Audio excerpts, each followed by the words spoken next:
வணக்கம் தலைவா, அனைவருக்கும் இனிய வணக்கம். இன்றைக்கி நம்ம இந்த ஒரு வீடியோவில் இதை பற்றி பார்க்க போகிறோம் அப்படின்னு பார்த்தீங்கன்னா, டிஆர்பி மற்றும் பள்ளி கல்வித்துறையில் வந்திருக்க மிக மிக முக்கியமான தகவல்களை பற்றி இந்த ஒரு வீடியோவில் நம்ம பார்க்கலாம்.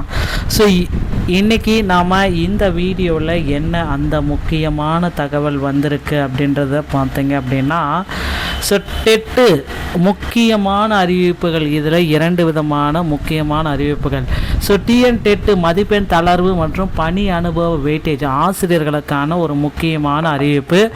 தமிழ்நாடு ஆசிரியர் தகுதி தேர்வு டிஎன் டெட்டு தேர்ச்சி மதிப்பெண்களை குறைப்பது மற்றும் பணி அனுபவத்திற்கு கூடுதல் மதிப்பெண் வழங்குவது தொடர்பான தற்போதைய கோரிக்கைகள் மற்றும் சட்டப்பூர்வ நிலையை ஆசிரியர்களுக்கு தெளிவுபடுத்துவது.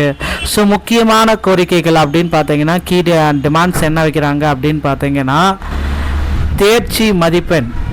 ஸோ அப்படின்னு சொல்லக்கூடிய இந்த தேர்ச்சி மதிப்பெண்ணை ரிடக்ஷன் பண்ணுறது, பாசிங் மார்க்.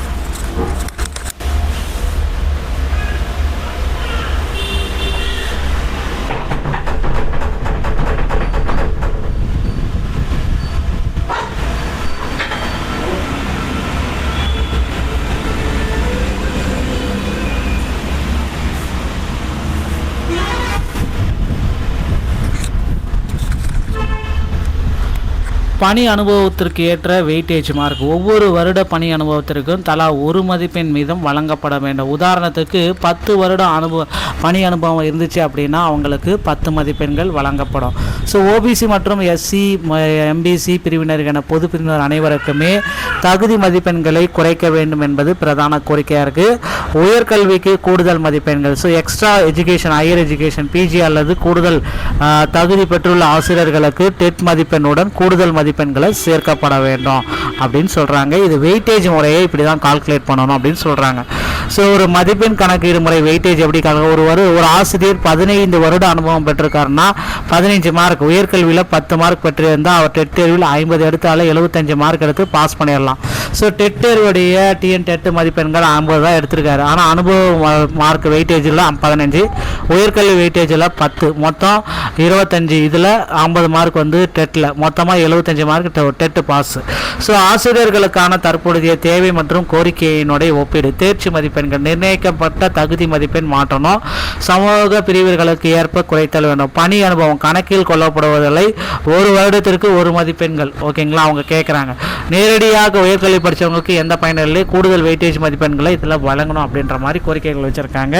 ஸோ தமிழ்நாட்டில் வந்து பார்த்தீங்கன்னா அந்த கோர்ட்டுடைய ஆர்டர் ஒன்றும் அந்த டிஸ்பேட்ச் பண்ணியிருக்காங்க. என்ன கோர்ட் ஆர்டர் அப்படின்னு பார்த்தீங்க அப்படின்னா, இந்த உபரி ஆசிரியர்கள், உடற்கல்வி இயக்குனருடைய உபரி ஆசிரியர்களுக்கு பணி நிறுவனங்களுக்கு ஒரு தடை ஒன்று வச்சிருக்கிறதாகவும் கோர்ட்டுடைய ஆர்டர் வந்து நீங்கள் எல்லாருமே பார்த்துருப்பீங்க. ஸோ இப்போ வந்து பார்த்தீங்கன்னா, இந்திய பள்ளி ஆசிரியர் கூட்டமைப்பு ஃபெடரேஷன் ஆஃப் இந்தியாவில் வந்து பார்த்தீங்கன்னா, சிறப்பு ஆசிரியர் தகுதி தேர்வுக்கான தேர்ச்சி மதிப்பெண்களை குறைக்கப்பட வேண்டும். பணி அனுபவம், உடற்கல்வி தகுதி ஆகியவற்றுக்கு கூடுதல் மதிப்பெண்கள் வழங்கப்பட வேண்டும். இந்திய பள்ளி ஆசிரியர் கூட்டமைப்பு இந்த கோரிக்கைகளை வச்சுருக்காங்க. ஸோ இதில் வந்து பார்த்தீங்கன்னா, இந்த கூட்டமைப்பு எஸ்ஐஎஃப்ஐயில் வந்து பார்த்தீங்கன்னா மாநில பொதுக்குழு கூட்டம் தமிழ்நாடு முதுகலை பட்டதாரி ஆசிரியர் கழகத்தின் மாநில பொதுச் செயலாளர் அன்பழகன் தலைமையில் 10/7/2026 அன்னைக்கு இரவு 10 மணிக்கு வழங்கிய காணொலியை நடைபெற்றதுங்க.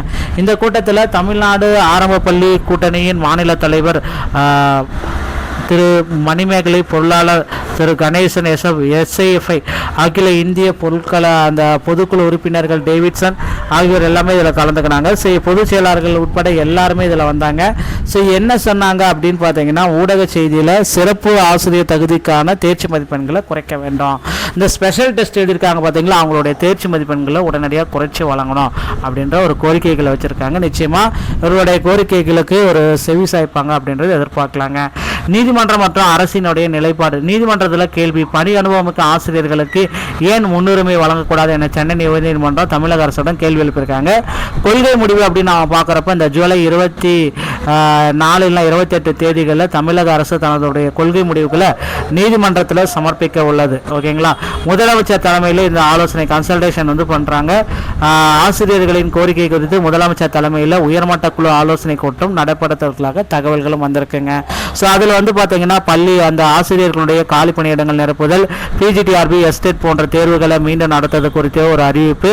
ஸோ காலி பணியிடங்கள் அதிக அளவில் இருக்கும் அப்படின்ற அறிவிப்பு. அதே போல் தேர்தல் வாக்குறுதிகளை குறிப்பிட்ட மாதிரி 149 ஜிஓவை நீக்கிறதுக்கு உண்டான அறிவிப்பும் பகுதி நேர ஆசிரியர்களுக்குண்டான பணி நேர வாய்ப்பும் விரைவில் வழங்குவார் அப்படின்ட்டு எதிர்பார்க்கலாங்க. டிஆர்பி மற்றும் பள்ளிக்கல்வித்துறை சொந்தமான செய்திகள் அனைத்தையும் உடனுக்குடன் பெற நீங்கள் நம்முடைய சேனலோடு இணைந்திருங்கள். நன்றி, வணக்கம்.